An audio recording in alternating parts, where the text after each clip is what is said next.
सो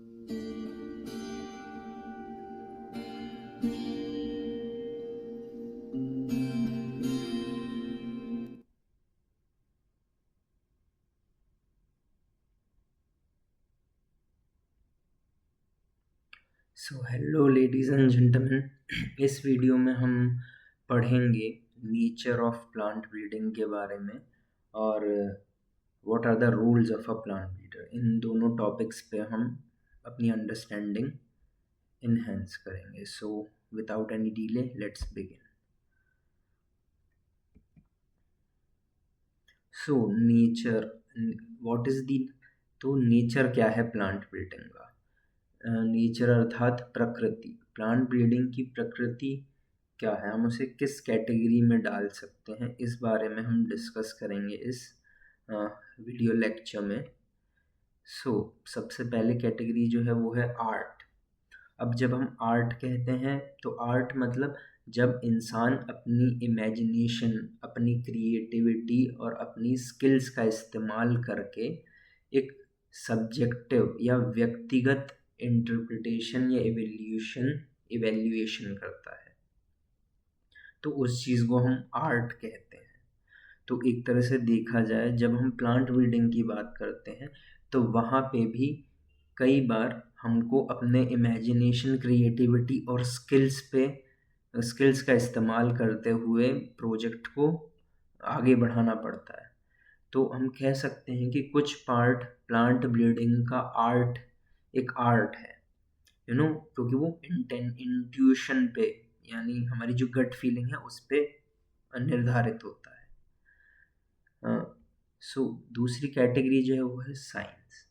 अब एकदम ही दूसरी दिशा में, आर्ट के एकदम ही दूसरी दिशा में है साइंस, जो कि सब्जेक्टिविटी पे आधारित ना होकर एकदम हर चीज़ को तथ्य के रूप में देखता है, मतलब जो जैसा है उसे वैसा ही देखता है।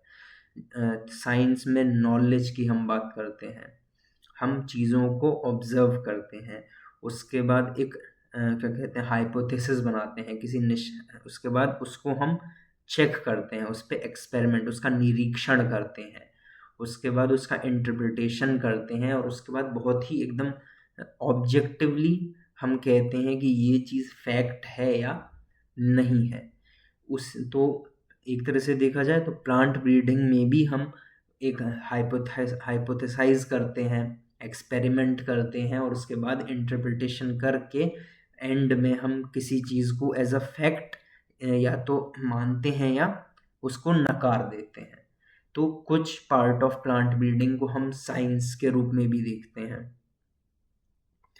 उसके बाद जो तीसरी कैटेगरी आती है वो है टेक्नोलॉजी। अब टेक्नोलॉजी अर्थात जब हम हमारे साइंटिफिक नॉलेज और हमारी इमेजिनेशन को मिला जुला कर एक प्रोडक्ट या कोई सर्विस का इन्वेंशन करते हैं, तो उस फील्ड को हम टेक्नोलॉजी कहते हैं। तो अब एक मोर क्लियर हमारे पास इमेज आती है कि हाँ, प्लांट ब्रीडिंग को हम एक टेक्नोलॉजी के रूप में हमें देखना चाहिए, क्योंकि यहाँ पे हम हमारी इमेजिनेशन और साइंस का इस्तेमाल करके एक प्रोडक्ट बना रहे हैं। तो प्लांट ब्रीडिंग को हमें एज अ टेक्नोलॉजी देखना चाहिए।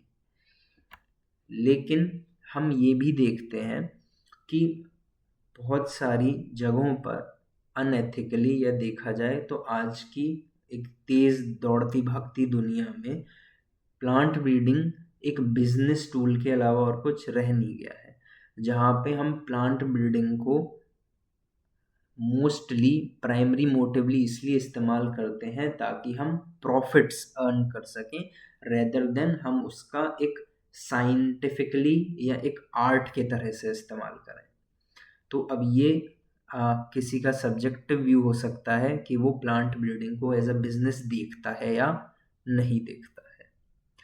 सो मूविंग ऑन फॉरवर्ड, अब हम बात करेंगे रोल्स ऑफ प्लांट ब्रीडर्स, कि एक प्लांट ब्रीडर का क्या रोल होता है, एज अ प्लांट ब्रीडर एक इंसान का क्या रोल होता है। प्लांट ब्रीडर वो लोग होते हैं जो पूरी प्लांट ब्रीडिंग को कंडक्ट करते हैं। So a plant breeder must know all he can about the plant he is working with. Thus he should have an adequate knowledge of the following. क्योंकि एक प्लांट ब्रीडर जो है वो बहुत ही अलग अलग रिस्पेक्ट में काम करता है, इसलिए उसको एक वास्ट अरे ऑफ उसका नॉलेज होना चाहिए जिसके बेसिस पर वो एक अच्छा प्लांट ब्रीडर बन सके। जैसा कि आप नीचे वाले डायग्राम में देख सकते हैं कि अलग अलग फील्ड हैं, जैसे कि एग्रोनॉमी है, उसका नॉलेज होना चाहिए। मॉलिक्यूलर बायोलॉजी और या जीनोमिक्स है, उसका नॉलेज होना चाहिए। या जेनेटिक्स एंड साइटोजेनेटिक्स है, बॉटनी है, इन सब का मिला जुला नॉलेज जितना एक प्लांट ब्रीडर को होता है वो उतना ज़्यादा एफिशिएंट और अच्छा प्लांट ब्रीडर होता है। साथ ही में एक प्लांट ब्रीडर को हमेशा अपनी नॉलेज को इवॉल्व करते रहना चाहिए। सो मूविंग ऑन फॉरवर्ड, एक प्लांट ब्रीडर जो होता है उसको हमेशा ये पता होना चाहिए कि जिस भी जियोग्राफिक कंडीशन एरिया में वो काम कर रहा है या जो उसका वर्किंग फील्ड है, वहाँ की मार्केट के डिमांड्स क्या हैं, वहाँ के फार्मर्स की ज़रूरतें क्या हैं, वहाँ के फार्मर्स क्या चीज़ों को, क्या प्रॉब्लम्स को फेस कर रहे हैं। क्योंकि जब तक उसको यही चीज़ें नहीं पता होंगी वो ब्रीडिंग करेगा किस चीज़ पे या किस कैरेक्टर के लिए ब्रीडिंग करेगा।